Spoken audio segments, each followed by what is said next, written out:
Vamos lá, galera, vamos dar continuidade à nossa aula de redes. Vamos falar um pouquinho agora sobre comutação. Comutação. A gente tem comutação de circuito e comutação de pacote. São as duas principais comutações para provas. Qual a diferença? A comutação de circuitos é usada na telefonia. Isso você já leva para a prova. Circuito na telefonia, pacote na internet. Então, já vamos colocar essas observações aí. Comutação de circuitos na telefonia, comutação de pacote na internet.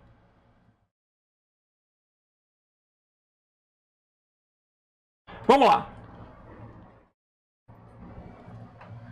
Quando a gente pensa em comutação, eu já comentei que a gente pensa em um cenário onde a comunicação não ocorre diretamente entre o emissor e o receptor através de um único enlace. Como assim? Imagina que eu quero ligar para uma pessoa em Portugal. Em Portugal? É. O que eu faço? No passado eu tirava o telefone do gancho, né, discava para uma pessoa, aí uma central atendia. Vocês sabiam que para fazer uma ligação para Portugal, tipo há 70 anos atrás, demorava papo de meia hora só para chamar o telefone do outro lado, para completar a ligação? É? Cara, imagina, meia hora só para tocar o telefone do outro lado. Se o cara não estivesse lá, acho que eu ficava estressado, né? Se tocasse, ninguém atendia, eu já perdi meia hora do meu dia. Isso hoje é inadmissível. A comutação ocorre em frações de segundo. Mas nem sempre foi assim. Hoje, as centrais são todas digitais. Mas no passado, as centrais eram analógicas e manuais, né? Onde uma telefonista atendia, aí você ligava para a central, a telefonista atendia, aí você falava, quero falar com Portugal. Aí ela transferia para uma outra central, aí atravessando o continente. Outra central, até ligar. Veja que existem centrais telefônicas espalhadas pelo mundo, oferecendo o serviço de telefonia. Mas quando eu ligo para alguém, se estabelece um caminho utilizando o quê? Vários nós intermediários. Isso já caracteriza o conceito de comutação. A comutação por circuito, antes dela iniciar a transmissão, ela faz a reserva prévia do caminho. Reserva prévia do caminho. Ou seja, a máquina passou por A, passou por B, passou por C, passou por D, passou por E, até chegar ao destino. E durante toda aquela ligação, esse caminho vai ficar reservado. Ainda que eu não fale nada, ainda que eu fique mudo no telefone, o caminho vai estar reservado. E não interessa se eu falo rápido, se eu falo devagar, não interessa se eu falo muitas palavras por segundo ou se eu falo poucas palavras por segundo. Eu vou reservar e vou gastar a mesma coisa, né? A telefonia utiliza comutação por circuito. E se porventura um desses enlaces for rompido, cair, o que acontece? Toda a comunicação é perdida no sentido de que caiu a ligação, vou ter que ligar de novo, mais meia hora. Não é isso? Isso, meia hora é lá no passado, mas a comutação por circuito ainda continua tanto na telefonia fixa quanto na telefonia móvel. Telefonia, comutação por circuito. Legal? Agora, a ideia da internet era criar uma rede que fosse tolerável a ataques, que fosse confiável, que sobrevivesse a uma guerra. Então, a comutação por circuito não era legal. Por quê? Se destruíssem determinado caminho, um ponto poderia ficar sem comunicação. E tem outros motivos também. Um dos outros motivos é que a comunicação pela internet, ela é... Como é que eu posso classificar? ela transmite pacotes no que a gente chama de rajada. Rajada é, por exemplo, na telefonia, quando você liga para alguém, você sabe que ambos vão falar muito. Então é necessário ter um caminho, né, livre para aquela comunicação full duplex e tal. Agora, no caso dos computadores, quando eu estou conectado à internet, normalmente eu passo longos períodos ocioso, sem fazer nada na internet. Aí eu peço para ver uma página, eu recebo um monte de pacotes daquela página. Depois eu fico horas sem pedir nada. Aí eu assisto um vídeo, recebo um monte de pacotes, rajadas do vídeo. Depois eu passo longa parte do dia sem fazer nada. Então, assim, é muito comum, quando você está usando o computador, você ter muitos programas abertos, muitas aplicações abertas. E todas elas usarem de uma única conexão com a internet. Se eu tivesse um aplicativo que tivesse que fazer reserva prévia do canal e ocupasse toda a minha conexão, ferrou.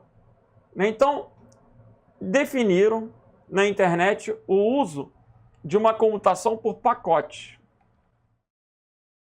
que são os nossos pacotes IP. Quando a máquina quer mandar uma informação, máquina 1 quer mandar informação para a máquina 2, vejam, a rede existe, a rede está lá, né? Eu vou desenhar aqui uma rede, uma malha parcial aqui, ó. Aí, a minha máquina está conectada à máquina A.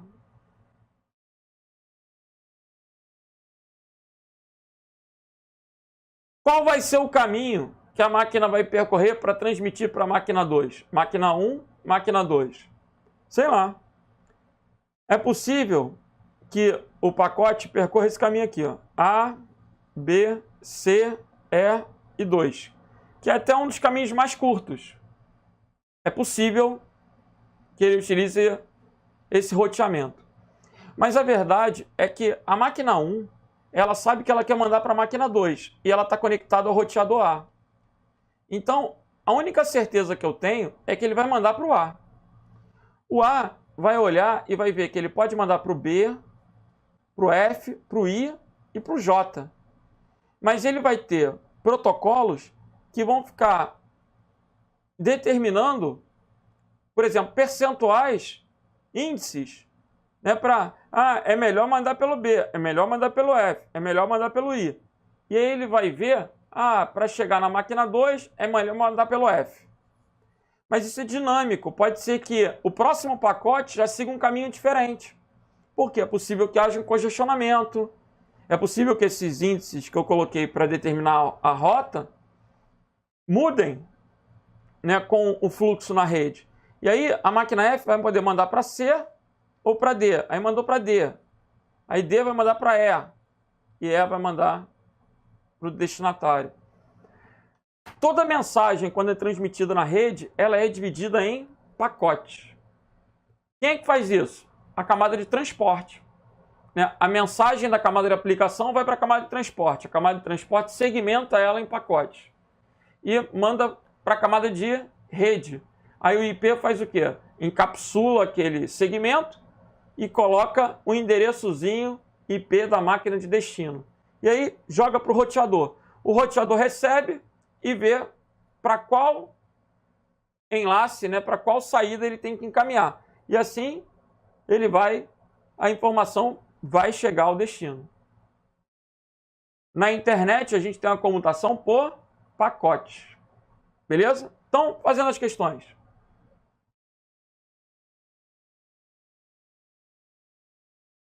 Do ponto de vista da comunicação entre computadores, a internet é baseada em uma comutação por pacotes. Gabarito da questão da Secretaria de Fazenda, questão do CESP. É de múltipla escolha, mas é da banca. Comutação de pacote. Existe comutação de célula, de mensagem, beleza, mas na prova, lembre-se sempre, comutação de circuito, telefonia, comutação de pacote, internet. Beleza? Pacotes IP, datagramas IP. Vamos que vamos. Cada uma das classes de redes, denominada LAN, MAN e WAN, tem suas próprias características, tecnologias, velocidades de transmissão típicas e nichos de mercado. Sendo as LANs e MANs redes comutadas e as WANs não comutadas. Qual é o grande erro dessa questão?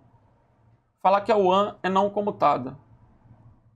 As WANs vão ligar países, continentes. Como é que você vai pensar em uma WAN sem comutadores? Por isso a questão está errada. Toda WAN implica a utilização de roteadores. Toda WAN vai ser uma rede o quê? Comutada. Lembre-se que, preliminarmente, o conceito de comutação é caracterizado pela presença de nós intermediários, né? Para que eu possa conversar com Francisco em outra rede, eu não tenho um enlace direto. Então, vai passar por um, vai passar por outro, vai passar por outro, vai passar por outro. Haverá o quê? Uma comutação. Beleza? As redes WANs são redes comutadas. A questão está errada. Professor, e as redes locais? Bom, se cair uma questão via de regra, a internet é baseada em comutação por pacote. Agora, as redes locais vai depender do uso ou não de roteadores. Beleza? Voltando.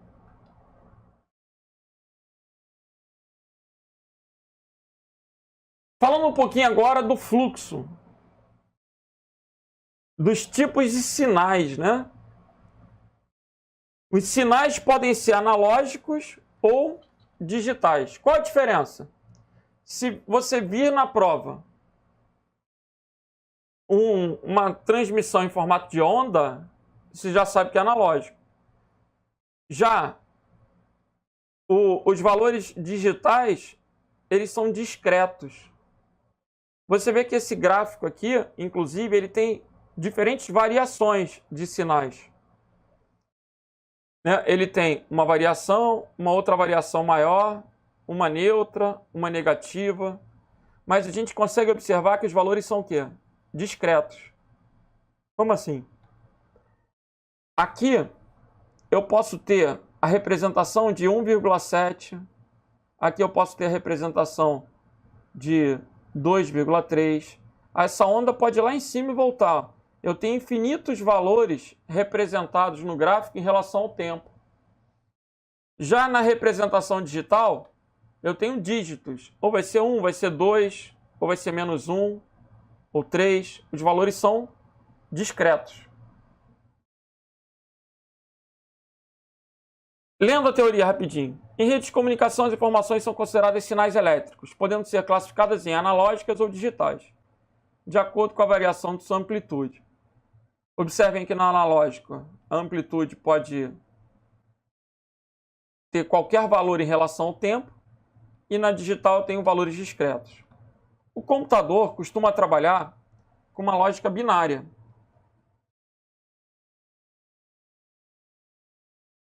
Uma afirmação aí extraída do livro do Furozan para a gente poder levar para a prova. Sinais analógicos podem ter um número infinito de valores em um período de tempo. Sinais digitais têm números limitados, que seriam os valores discretos.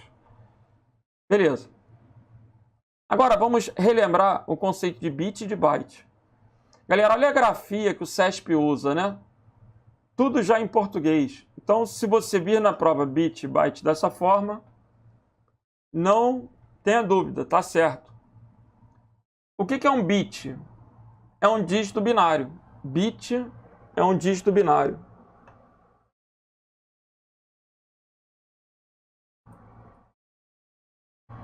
Dígito binário. Então, só vai poder representar 0 ou 1. Olha aqui. 0, 1, 0, 1, 0, 1, 0, 1, 0, 1. Essa é uma representação gráfica para o bit 0. Essa é uma representação gráfica para o bit 1. É 0, 1. Por que o computador trabalha com 0 e 1? Olha para uma lâmpada aí na tua frente. A lâmpada pode estar o quê? Apagada ou acesa. Apagada a lâmpada vale 0, acesa a lâmpada vale 1. É fácil, quando eu penso em sinais elétricos, determinar dois valores, 0 e 1. Apagado e aceso. Apagado e aceso. Ligado e desligado. É uma lógica que não vai te deixar erros. Agora, aquele dimmer, você já viram essas lâmpadas que tem intensidade que você consegue regular, colocar assim, mais ou menos, fraquinha, mais forte? Imagina você ter que olhar para a lâmpada e determinar valores de 0 a 10 regulando aquilo. Não tem como. Né? Não tem como eu olhar e dizer 7, 8. O erro seria muito grande. É impreciso. Então, 0 e 1, 0 e 1, 0 e 1, ligado e desligado, é lógico. Para o computador, funciona. Agora, qual é o conceito de byte? Um byte é um conjunto de 8 bits. Né? Há quem diga que a palavra surge da contração de bit com 8, né? Formando byte, essa pronúncia. Então, um byte é um conjunto de 8 bits que representa o quê? Um caractere. Isso pode cair? Claro. No edital da PF não fala de codificação? Sim.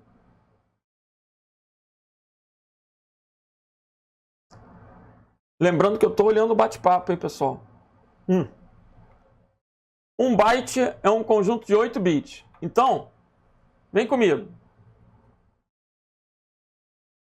É possível, aquela historiazinha, né? É possível, eu à noite me comunicar com a vizinha usando uma lanterna? É possível isso, gente? É possível lá vocês estarem no mato, numa incursão e se comunicarem com lanternas? É possível os navios à noite se comunicarem por luzes? Claro que é possível, claro que é possível. E essa comunicação pode ser chamada de quê? Código Morse, não é? Ah, o código Morse no navio, CW lá no rádio. E aqui na informática, a gente não tem código Morse, a gente tem código ASCII.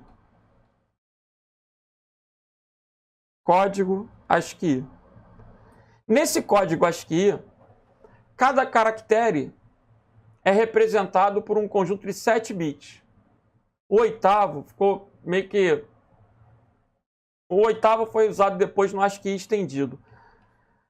O que eu quero que você entenda é que a letra A é representada por 0, 1, 0, 0, 0, 0, 1, 2, 3, 4, 5, 6, 7, 8. A letra B vai ser uma combinação diferente. Ó. Vai ser o próximo número binário. 0, 1, 0, 0, 0, 0, 1, 0. A letra C, 0, 1, 0, 0, 0, 0, 1, 1. E assim sucessivamente. Uma perguntinha boba. Por que escolheram 8 bits para representar um byte? Né? Por que 8 bits para um caractere? Galera, se eu tivesse 2 bits, eu só poderia ter 4 letras. Né? 2 bits, ó, 0, 0, 0, 1, 1, 0 e 1, 1. Com 2 bits, eu só tenho 4 combinações. Gente, esse cálculo de combinações em binário é extremamente necessário para o estudo da matéria. Haverá um ponto que vai falar sobre máscara de rede, subrede, quantidade de máquinas, quantidade de subredes. Se você não compreender binário e não entender essa análise combinatória de binário, você não consegue prosseguir. Então, o bit é base 2. Quando eu tenho 1 bit, eu tenho 2 elevado a 1. Quando eu tenho 2 bits, eu tenho 2 elevado a 2. Aí eu tenho 4 combinações. Com 3 bits, eu tenho 8 combinações. Eu estou querendo mostrar que o alfabeto ele tem 26 letras. Só que são 26 letras maiúsculas, 26 letras minúsculas, são números, são caracteres acentuados, são símbolos. Então, preliminarmente, chegaram ao ASCII com 2 elevado a 7, com 128 bits. Viram que ainda faltavam caracteres. No teclado, se você observar, tem muitos caracteres. E aí surgiu o ASCII estendido com 256 caracteres e a representação do caractere pelo byte. Agora, eu estou ensinando para vocês o código ASCII. Ele tem 7 bits e 1 de paridade. O que é esse bit de paridade? É para verificar a integridade, para correção de erros, né? Agora, existe o ASCII estendido, existe o Unicode, existe o EBCDIC, existem vários outros sistemas de codificação. O ASCII, ele não tem caracteres orientais. É um japonês, se quiser usar um teclado japonês, escrever um texto, né, com caracteres japoneses, não vai conseguir usando o ASCII. O ASCII é o quê? O Código Americano de Informação Padrão. Então, existem outros códigos. O Unicode. O Unicode é um código de 32 bits. Ele tem cerca de 4 bilhões e 300 caracteres. Aí eu tenho, né, caracteres da língua, do idioma mandarim, japonês, tem um monte de caracteres no Unicode da vida. Isso, inclusive, atende já a perguntas aí do fórum, né? Vamos ver o ASCII. Ninguém vai decorar isso, ninguém. Mas todo mundo tem que perceber, ó, que cada caractere, né, vai ter uma representação binária. Olha lá. Eu quero saber o R. O R é o caractere representado em binário como 01010010. É a posição do R maiúsculo. O R minúsculo vai ter uma outra posição. Lembram quando o teclado não tinha C cedilha? Cedilha. Ou quando o teclado não tinha o Ozinho de primeiro, a gente apertava Alt 167. Não é? Era Alt 167. O caracterezinho de símbolo de primeira, ele também está aqui. Bom, olhei a tabela. Essa tabela só vai até 127. Essa é a ASCII padrão. Por isso que eu não estou vendo o Ozinho, né? E seria o 167. O Ozinho de primeira. 168 é aquele interrogação de cabeça para baixo. Já está na parte estendida da tabela ASCII. Agora, vamos falar sobre tipos de transmissão. A transmissão ela pode ser serial ou paralela. Imagina que a máquina A quer mandar uma mensagem para a máquina B. A máquina 1 quer mandar a mensagem para a máquina 2. Qual é a mensagem? É a letra A. A gente já sabe que a letra A é 01, 00, 00, 10. Isso é só para ficar didático, né? 2, 4, 6, 8. Eu tenho duas maneiras de fazer essa transmissão. Uma maneira seria ligando 8 fios.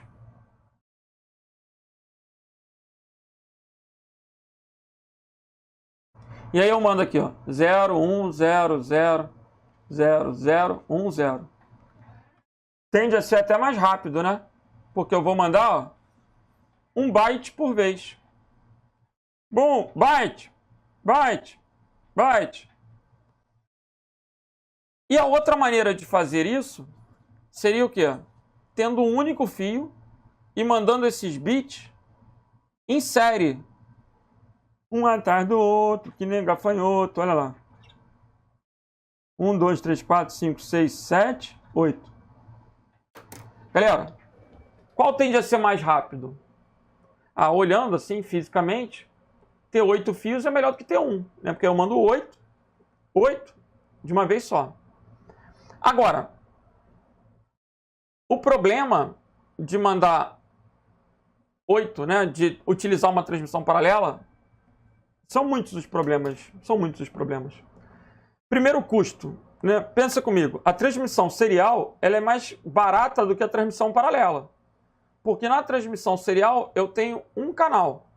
Ali eu tenho um fio. Na transmissão paralela eu preciso ter vários fios. Então, se eu tiver 8, é 8 vezes mais caro que a transmissão serial. É possível que esse custo não impacte numa distância pequena. Mas quando você começa a pensar em grandes distâncias, a transmissão paralela torna-se inviável. Então, via de regra, as redes trabalham com transmissões seriais, porque vão ligar equipamentos à distância. Essa já é uma característica. Agora, no passado, os computadores tinham alguns barramentos paralelos, como, por exemplo, os barramentos usados nas impressoras. As impressoras tinham um cabo grosso com um conector de 25 pinos, Centronics, e trabalhavam com uma transmissão paralela. Mas a transmissão paralela ela é mais difícil de sincronizar os bits, de identificar erros, né? Implica erros. Então perceberam realmente que além do custo, seria mais fácil tratar os bits na transmissão serial. E para atender a questão da velocidade, uma coisa que você já começa a pensar é que você pode aumentar o ritmo. Né? Quando você aumenta o ritmo, o que seria o ritmo? É como se eu tivesse um reloginho cadenciando o ritmo da transmissão. Né? Tipo, a cada 1 segundo, ó, eu tenho um ritmo aqui da batida. Né? Então, vejam, eu poderia transmitir ó, a cada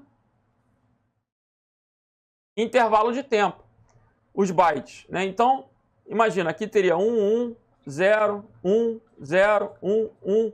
O problema é sincronizar, né? Se eu